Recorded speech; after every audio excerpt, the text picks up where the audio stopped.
नमस्कार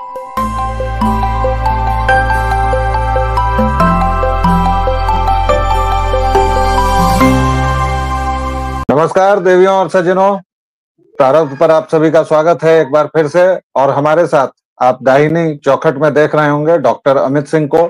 इनसे आप कई बार मिल चुके हैं, हमारे साथ इनकी बातचीत सुन चुके हैं। डॉक्टर अमित फिलहाल जेएनयू में एसोसिएट प्रोफेसर हैं, अंतर्राष्ट्रीय संबंधों के विशेषज्ञ हैं। अमित जी, बहुत बहुत स्वागत है आपका। धन्यवाद व्यालोक जी। ब्रिक्स के बहाने शी जिनपिंग और मोदी की मुलाकात हुई, 55 मिनट की बातचीत हुई। उसके बाद जैसी की रवायत है, हमारी मीडिया में, चीन की मीडिया में खबरें छपी, अंतर्राष्ट्रीय मीडिया में भी खबर छपी, क्योंकि एशिया के ये जो दो बड़े देश हैं, न केवल पॉपुलेशन में, जनसंख्या में सबसे ज्यादा हैं, बल्कि चीन तो एक ध्रुव माना जाता है, चीन को तो अब एक महाशक्ति भी माना जाता है, और भारत भी बहुत जल्द उस दिशा में अग्रसर है। आर्थिक ताकत हम लोग बन चुके हैं, 5वें स्थान पर हैं, और लगता है कि एक आध साल में हम लोग चौथे स्थान पर चले जाएंगे। और हमारे प्रधानमंत्री का तो ये कहना है कि लगातार तीसरे स्थान पर जाने की वो कवायद करना चाहते हैं। और इस बीच चीन की मीडिया ने हालांकि इस मुलाकात को और ब्रिक्स की पूरी बैठक को बहुत प्ले डाउन करने की कोशिश की है, लेकिन इतना तो तय है कि ब्रिक्स की जो पृष्ठभूमि में जिनपिंग और मोदी की ये मुलाकात 5 साल बाद बहुत मायने रखती है। और साथ ही भारत ने जिस अंदाज में अपनी बात कही, प्रधानमंत्री मोदी ने जिस तरह बार बार, इस बीच में देख रहा हूं, इस सवाल से आप शुरू करें कि प्रधानमंत्री मोदी जिस भी द्विपक्षीय या बहुपक्षीय किसी भी अंतर्राष्ट्रीय समिट में जाते हैं, तो उनका जोर होता है कि आतंकवाद की एक परिभाषा गढ़ें और सभी लोग उस पर एकमत हों। सीधा पाकिस्तान पर इशारा है। पाकिस्तान के जो आजकल नए गॉड बने हुए हैं चाइना वाले, उन पर निशाना है। और बाकी ब्रिक्स में क्या हुआ, इस सवाल के बहाने जरा हमें वहां ले चलें डॉक्टर अमित। देखिए, अभी जो 16वां ब्रिक्स समिट रशिया में खत्म हुआ, वो एक अहम मुहाने पर हुआ है, क्योंकि जैसा हम सब लोगों को पता है कि पूरा विश्व इस समय दो बड़े युद्ध देख रहा है, रशिया और यूक्रेन, और दूसरा हमास और इजराइल के बीच में। और हमास के कंधे पे चढ़ के Iran, Hezbollah, Lebanon, Houthi, Yemen, ये सारे लोग कहीं ना कहीं इस युद्ध में शामिल हैं, और जिनको अमेरिका का भी साथ उधर यूक्रेन को मिल रहा है और इधर इजराइल को मिल रहा है।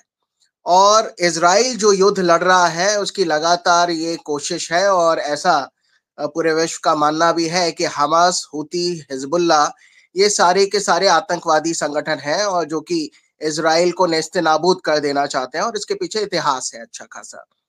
और भारत भी आतंकवाद से बहुत सालों से पीड़ित है, बल्कि एक समय ऐसा था कि जब भारत हर अंतर्राष्ट्रीय मंचों पर आतंकवाद की बात करता था, चाहे वो कश्मीर का आतंकवाद हो, यहाँ तक कि खालिस्तान जब शुरू हुआ उस आतंकवाद की भी बात हम लोगों ने की, तो अंतर्राष्ट्रीय मंचों पर भारत की बात को कोई भी उस समय सीरियसली लेता नहीं था। ये मैं आपको 80 के दशक की बात कर रहा हूँ।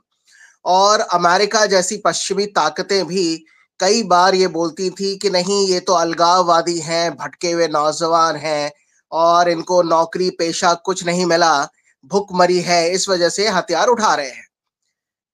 जब इन्हीं भुखमरे लोगों ने अमेरिका पर 9/11 का हमला किया, उनकी छाती पर चढ़कर अमेरिका को रौंदा, तब अमेरिका और पश्चिमी मुल्कों की आंखें खुली और आतंकवाद के खिलाफ उन्होंने एक तरह से जंग छेड़ दी, जिसमें उस समय के अमेरिका के राष्ट्रपति ने बोला था कि अगर आप हमारे साथ नहीं हैं तो आप आतंकवादियों के साथ ही हैं।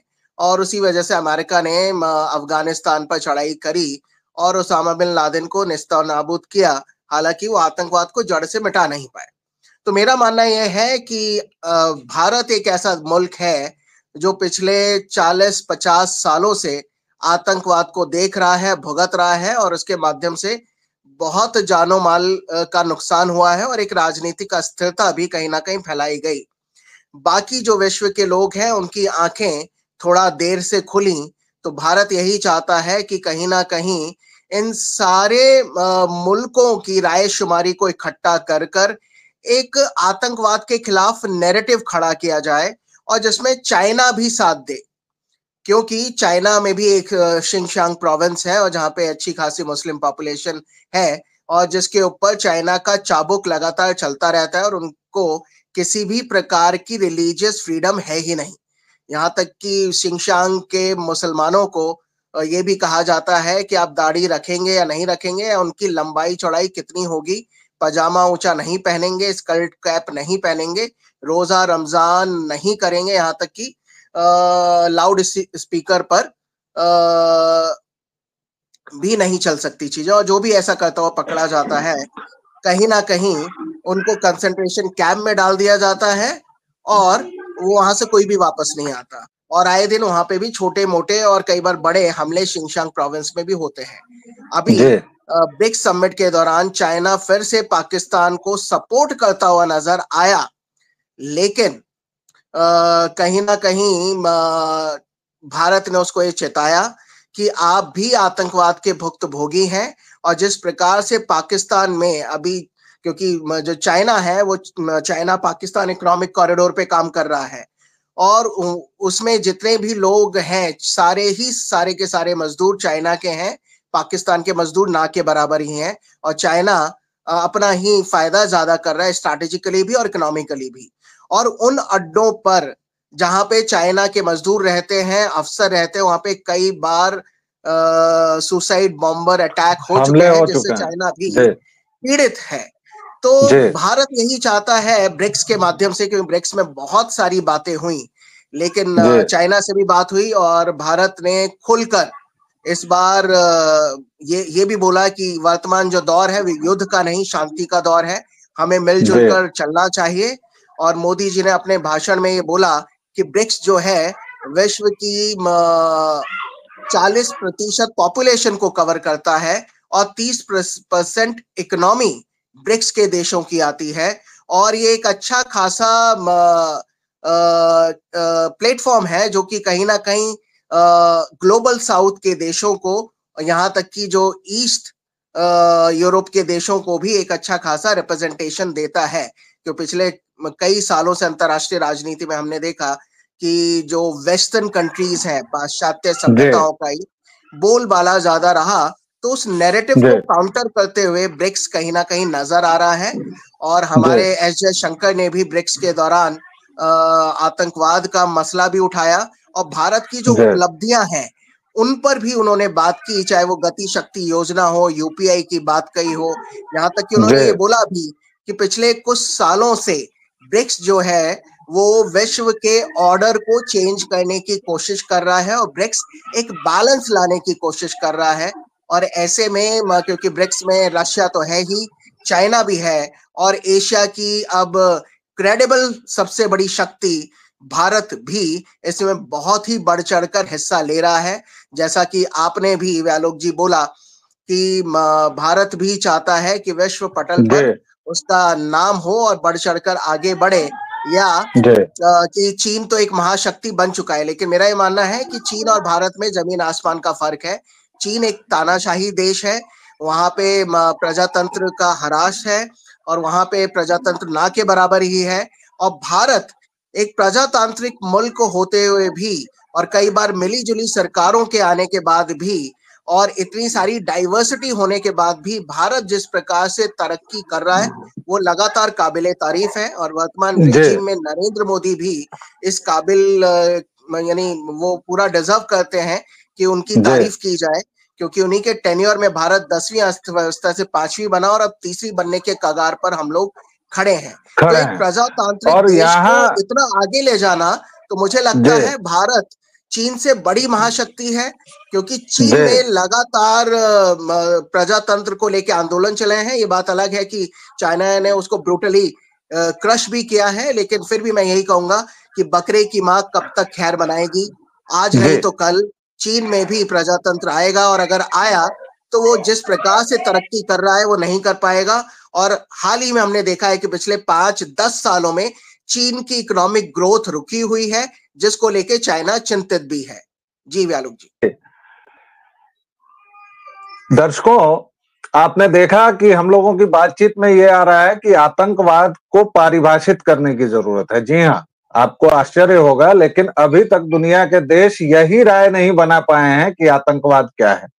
और इसकी सीधी सी वजह यह है, क्योंकि मैं डिप्लोमेसी नहीं जानता हूं और मैं डिप्लोमेसी का छात्र नहीं हूं, इसलिए मैं सीधे तौर पर यह कहूंगा, क्योंकि आतंक का मुद्दा आएगा तो इस्लाम का मुद्दा उठेगा, और इसीलिए यही वजह है कि अब तक ये सारी लाइन के इर्द गिर्द, पेड़ के इर्द गिर्द लोग नाच रहे हैं, लेकिन परिभाषित नहीं कर पा रहे हैं। आपने अमित जी कहा कि चाइना में डेमोक्रेसी नहीं है, इसलिए भारत में तो टू मच डेमोक्रेसी है। जिन्होंने भी ये बात कही थी मुझे याद आती है, क्योंकि इतने विशाल देश में इतनी विशाल जनसंख्या, जिसमें हर एक वर्ग का अपना अपना हित सबसे प्रभावी हो जाता है। कई बार हम देखते हैं कि देश हित को भी हमारे कई नेता हैं जो पीछे रख देते हैं, बांटने की कोशिश कर रहे हैं। इन सब के बीच ब्रिक्स का संस्थापक देश चूंकि भारत है, तो कोई भी नया देश अगर उसमें सदस्य के तौर पर जुड़ेगा तो उसमें भारतीय सहमति जरूरी है। चीन बहुत अरसे से कोशिश कर रहा है कि पाकिस्तान को ले आए, ताकि इक्विलिब्रियम या संतुलन जो है उसके पक्ष में झुक जाए। उसने जब इथोपिया, सऊदी अरब वगैरह को भी लाने की कोशिश की, अफ्रीकन देशों को, तो भी उसने अपनी डेट वाली जो उसकी चाल है, ऋण जाल में जो फंसाता है, उस हिसाब से उसने किया। भारत अभी तक उसको रोकने में कामयाब रहा है। 55 मिनट की बातचीत भी हुई। सीमा पर जो हुआ है उसको लेकर बहुत उत्साहित होने की जरूरत नहीं है, लेकिन यह है जरूर कि पहली बार चीन ने डीमिलिटराइज करने की बात कही है सैद्धांतिक रूप से। इन सब के बीच आप कैसे देखते हैं? क्योंकि पहले आप ही ने कहा कि अंतरराष्ट्रीय मंचों पर हमें दुत्कार दिया जाता था। जब हम इकोनॉमिकली शक्तिशाली हो रहे हैं, अभी हुए भी नहीं हैं पूरी तरह, लेकिन जब हो रहे हैं, और खास तौर से जब हमारा नेतृत्व एस जयशंकर हो या प्रधानमंत्री मोदी हो, आपको नहीं लगता कि नेतृत्व का बहुत बड़ा असर पड़ता है? देखिए, मैं विदेश नीति में मैं कई बार बता चुका हूँ कि नेतृत्व का असर पड़ता ही है, कि आपके नेता कैसे हैं, वो कितने बोल्ड हैं और कितना प्रोएक्टिव होकर वो अंतर्राष्ट्रीय मंचों पर भारत की बात को रखते हैं। क्योंकि हमारे नेतृत्व को बोल्ड होना पड़ेगा, भारत की जो ज्ञान परंपरा है, उसको आगे लेकर चलना पड़ेगा और उसके माध्यम से विश्व को बताना पड़ेगा कि भारत का अपना एक अलग पर्सपेक्टिव है और यहाँ पर अगर आप लोग आए हैं तो आपको सुनकर जाना ही पड़ेगा। और अच्छी बात यह है कि पिछले 10 सालों से, चाहे वो सुषमा स्वराज रही हो या एस जयशंकर रहे हो, और नरेंद्र मोदी जी तो हैं ही भारत के प्रधानमंत्री पिछले 10 सालों से, हर अंतरराष्ट्रीय मंचों पर वो कभी भी भीड़ में छुपते हुए पाए नहीं गए हैं, जो कि कई बार मनमोहन जी को ऐसा देखा जाता था। वो अपनी बात बहुत ही असर्टिव तरीके से, इफेक्टिव तरीके से, यहाँ तक कि दोस्ताना तरीके से वो रखते हुए आए भी हैं, और उसी का नतीजा भी है कि भारत की बात अब पूरा विश्व पूरे ध्यान से सुन रहा है। जो मैंने पहले ही बोला, जो 2 कॉन्फ्लिक्ट चल रहे हैं, वो सिर्फ और सिर्फ भारत में ही ऐसा पोटेंशियल है कि वो दोनों के दोनों कॉन्फ्लिक्ट को कहीं ना कहीं सुलझा सकता है या मीडिएटर का अहम रोल निभा सकता है। ब्रिक्स की अगर हम बात करें, क्योंकि पाकिस्तान, क्योंकि इसकी स्थापना ही हुई थी कि ग्लोबल साउथ को लेकर, जो कि ब्राजील, इंडिया और साउथ अफ्रीका और रशिया वगैरह को लेके, कि कुछ ऐसा ग्लोबल साउथ और ईस्ट एशियन और ईस्ट यूरोप के देशों का कुछ ऐसा गठजोड़ बनाया जाए, जिससे हम लोग आपस में व्यापार और सामंजस्य और सामरिक मुद्दों पर या अंतर्राष्ट्रीय मोर्चों पर चर्चा कर पाए, एक साझा बयान बना पाए। तो ऐसे में सारे जितने भी मुल्क हैं वो तरक्की पसंद मुल्क हैं, इनमें से कोई भी आतंकवादी मुल्क नहीं है, और उनकी अर्थव्यवस्था अच्छी चल रही है। जो मैंने बोला कि करीब 30% विश्व की अर्थव्यवस्था ब्रिक्स के देश ही संभाल रहे हैं, और अभी ब्रिक्स इस पे भी काम कर रहा है कि क्या ब्रिक्स की कोई कॉमन करेंसी भी आ जाए, जो कि मीडिया में अभी चल रहा है कि हमारे पुतिन ने एक ऐसा करेंसी नोट भी थोड़ा सा दिखाया। तो खैर, लेकिन पाकिस्तान की बात की जाए तो पाकिस्तान को चाइना सिर्फ और सिर्फ अपने फायदे के लिए लाना चाहता है, क्योंकि वो देख रहा है कि इंडिया ब्रिक्स में लीड ले रहा है और सारे देश इंडिया के चलाए गए मुद्दों पर ज्यादा आम सहमति बनाते हैं। और अभी पिछले 10 साल में मोदी जी ये सारी सहमति बनवाने में कामयाब भी रहे हैं। तो भारत को परेशान करने के लिए, या पाकिस्तान जैसे आतंकवादी मुल्क को चाइना बोलता है कि Pakistan is our all weather friend, लेकिन चाइना पे विश्वास अगर पाकिस्तान भी कर रहा है तो उसकी गलतफहमी है, क्योंकि मुझे लगता है आने वाले समय में अगर ऐसे ही चलता रहा तो चाइना पाकिस्तान को निगल जाएगा और पाकिस्तान को पता भी नहीं चलेगा। और एक जो नव उपनिवेशवाद की चर्चा हम लोग सुनते हैं, वर्तमान युद्ध में पाकिस्तान चाइना का एक उपनिवेश बन जाएगा, ऐसा मेरा मानना है। लेकिन भारत चाहता है कि नहीं, आतंकवादी मुल्क कभी भी ब्रिक्स का सदस्य नहीं बन सकता, क्योंकि कई और अंतर्राष्ट्रीय मंचों पर पाकिस्तान के साथ भारत मंच साझा करता है। अगर हम सार्क की बात करें तो सार्क को बिल्कुल ही इनइफेक्टिव सिर्फ और सिर्फ पाकिस्तान ने ही बनाया है, क्योंकि वो हर बार भारत और पाकिस्तान को लेके झगड़े या कश्मीरी विवाद को ही लेके खड़ा हो जाता है, क्योंकि उसके पास विश्व को देने के, आतंकवाद के अलावा कुछ और देने के लिए है ही नहीं। इसलिए भारत हमेशा ही उसका विरोध करेगा जब तक पाकिस्तान आतंकवाद को छोड़ नहीं देता, कट्टरता को छोड़ नहीं देता, तब तक पाकिस्तान को किसी भी अंतर्राष्ट्रीय मंच पर नहीं रखना चाहिए, ऐसा मेरा मानना है। आपने बिल्कुल सही बोला कि अभी भी पूरा विश्व आतंकवाद को परिभाषित नहीं कर पाया है। परिभाषित वो करना चाहता है, लेकिन कई बार अपने पॉलिटिकल फायदे के लिए ये जो वेस्टर्न कंट्रीज है वो करना नहीं चाहती है। जब उनके अपने सर पर बनाई तब उन्होंने ग्लोबल वॉर अगेंस्ट टेररिज्म शुरू किया, और उन्होंने ये भी बोला कि नहीं, ये भूखे नंगे लोग नहीं है, ये पढ़े लिखे लोग हैं।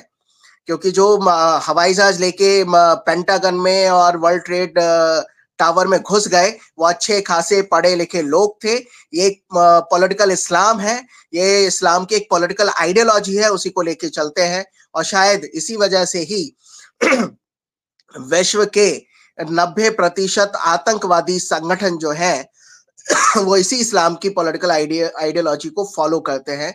तो मुझे लगता है विश्व को समझदार बनने की जरूरत है, और ये जो रेडिकलिज्म है जो इस्लाम के नाम पर फैलाया जा रहा है उसको खत्म किया जाना चाहिए। और इस्लाम को के जो पैरोकार देश है उनको भी आगे आना चाहिए। सऊदी अरब अभी आगे आया है, वो चाहता है कि इस्लाम का नाम बदनाम ना हो, और मुझे लगता है सऊदी अरब एक लीडिंग कंट्री है जिसके माध्यम से पूरे विश्व में इस्लाम का प्रचार प्रसार या ज़कात के माध्यम से इस्लाम को फैलाया जाता है। अगर सऊदी अरब सही रास्ते पे चलेगा तो मुझे लगता है आने वाले समय में ये सारे जो मुल्क हैं वो भी सही रास्ते पे चलेंगे। लेकिन जरूरत है पाकिस्तान की नाक में नकेल कस देने की, क्योंकि यही वो मुल्क है जहां से सारा का यानी जो एपी सेंटर है आतंकवाद का वो पाकिस्तान ही है। और इजराइल जो काम कर रहा है उसने तो कसम खाई है कि जब तक हम हमास को या इस आतंकवाद को खत्म नहीं कर लेंगे तो आराम से नहीं बैठेंगे। तो मुझे लगता है इजराइल अपना काम कर ही रहा है, समय है कि विश्व अपना काम करे और पाकिस्तान के जैसे आतंकवादी मुल्कों पर भी लगाम लगाई जा सके। और लगे हाथों भारत भी पीओके में जितने आतंकी अड्डे हैं उन पर हाथ साफ कर ले। दर्शकों श्रोताओं, ब्रिक्स अभी कितना महत्वपूर्ण संगठन होने जा रहा है ये अमित सिंह जी ने हमें बताया। आप अपने सवाल, अपनी टिप्पणियां प्लीज हमें कमेंट में बताएं। हम इस डिस्क्रिप्शन में अमित सिंह के पुराने वीडियोस भी डाल देंगे। और अंतर्राष्ट्रीय संबंधों पर अगर आपको बेहद सुलझी साफ सुथरी जानकारी चाहिए, आपके कुछ सवाल हों तो आप हमसे जरूर पूछें।